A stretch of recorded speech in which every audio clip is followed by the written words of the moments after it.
Coming up next, I'm going to tell you 5 of my favorite oud fragrances, and these are ones that I think a lot of you, again, probably have not tried, maybe not even heard of. Going to show you some great fragrances coming up next.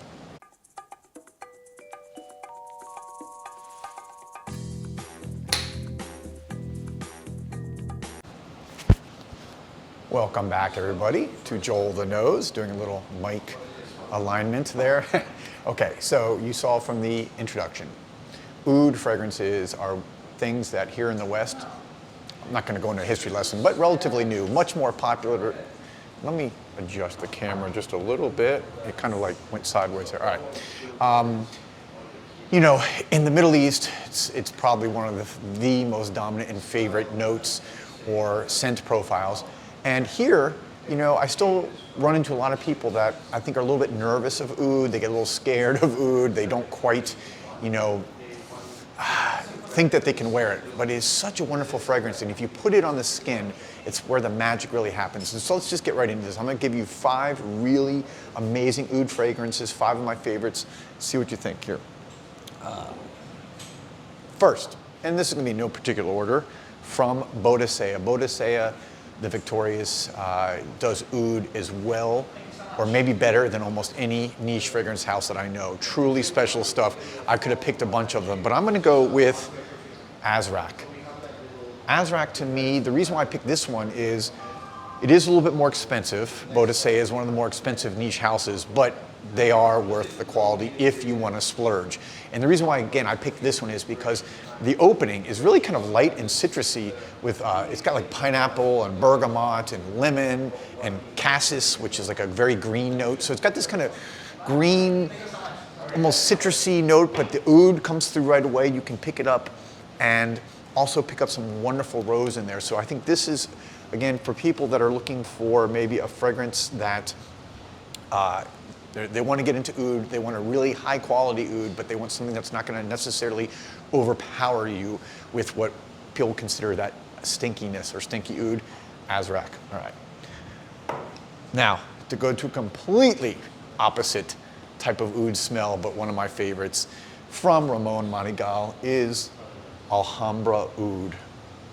Alhambra oud, for those of you in the know that really enjoy oud, this is one of those really intense,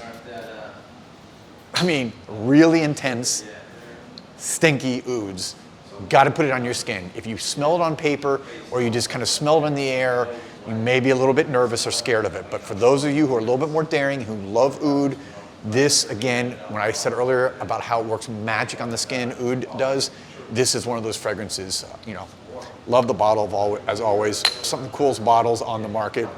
But this one, again, interestingly, you know, one of the most famous combinations with oud is rose. So this has a lot of rose in it, which does kind of dampen it a little bit, so it's not totally full of oud, but make no mistake, there's oud at both the top, the middle, and the bottom. So right all over the place, right from the beginning to the end, you are going to smell agar wood, which is the tree that the oud resin comes from. So you're going to smell a ton of this. It is going to be very strong, so you're not going to want to wear too much of this, especially if you're just trying it for the first time. But I promise you, put it on your skin. This is just, it's an oud bomb. It's an oud beast for those who love that. Okay, now we're going to go to another one, which I don't think a lot of you probably know about. And this is from Nikolai, one of my favorite French niche houses. And by the way, Patricia Nikolai, the founder of this, is also the granddaughter of Guerlain, from the famous Guerlain French family and perfume line.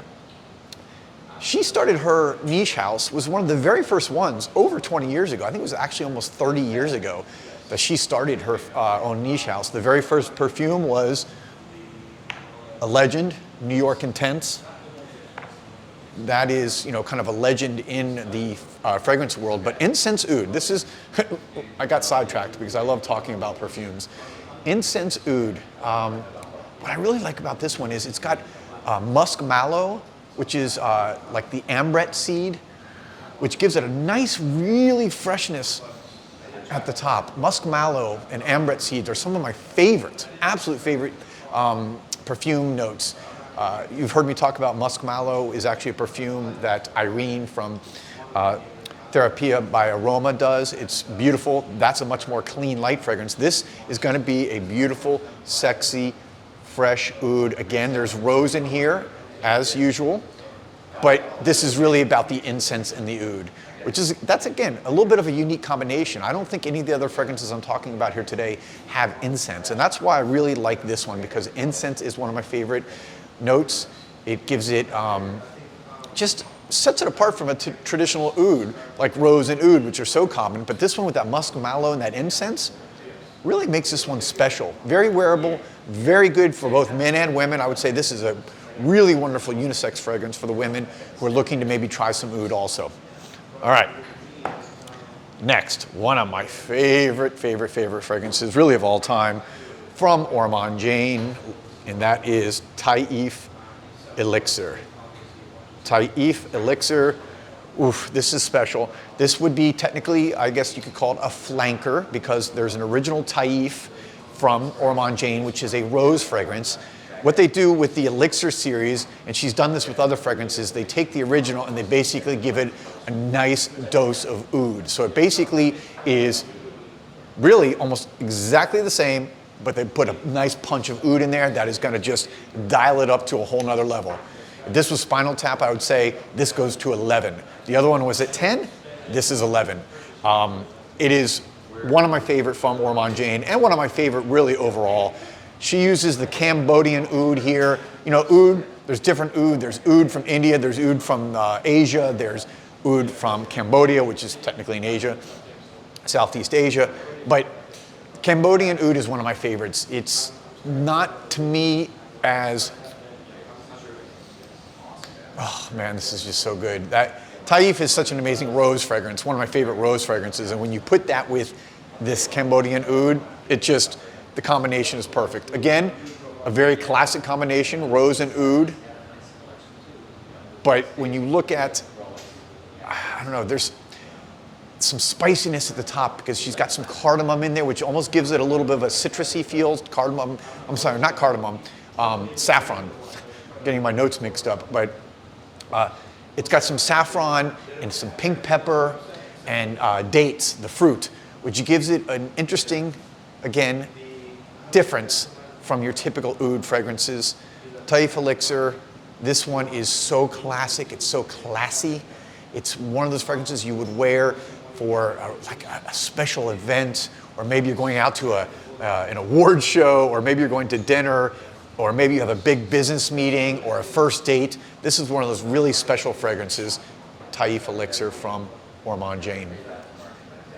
And last, but certainly not least, I'm going to go to the House of Paris Monte Carlo with Oud Imperial. For those of you who know this house and know niche fragrances, you know Oud Imperial is considered really one of the great oud fragrances, but I don't think a lot of people talk about it or know it that much. Maybe it's because Paris Monte Carlo here in the US is not as widely distributed, so I don't think a lot of people have got their nose on stuff from Paris Monte Carlo, but if you go to Europe, this house is huge. These guys are huge, and I love Oud Imperial. What I like about this one is there's not really that traditional rose note in there. So it's got obviously oud, but it's got some labdamen, which gives it a resinous feel. This one does have incense also, so kind of like incense oud. This one has incense, which gives it just a different type of feel. This one is just kind of jumps out. It's one of those fragrances that really is intense, but it's got some creamy sandalwood in there, some cedar in the dry down that mix so well with the oud. So this is going to be one, again, that is not overpowering oud. It's not the stinky oud. I would say of the 5 that I've talked about here today, Alhambra oud is the one that's the real stinky oud. The rest of these are very wearable, but they're also definitely, you can smell the oud in there. So it's not going to be the overpowering stinky oud, but it's not going to be your, say oud for greatness, which is something that you don't even smell the oud in there. It's so minimal in what they put. And a lot of fragrances do, houses do that. They'll put just small amounts of oud in there to help blend with the other components, but you don't really smell it. These you're gonna smell. So if you like oud, or you're willing or wanting to step up your game to try more oud fragrances, these are ones I think that are excellent, excellent choices for you. Let me know some of your favorite ouds. As always, you guys, you're great in the comments. I love hearing what you are wearing and what you recommend.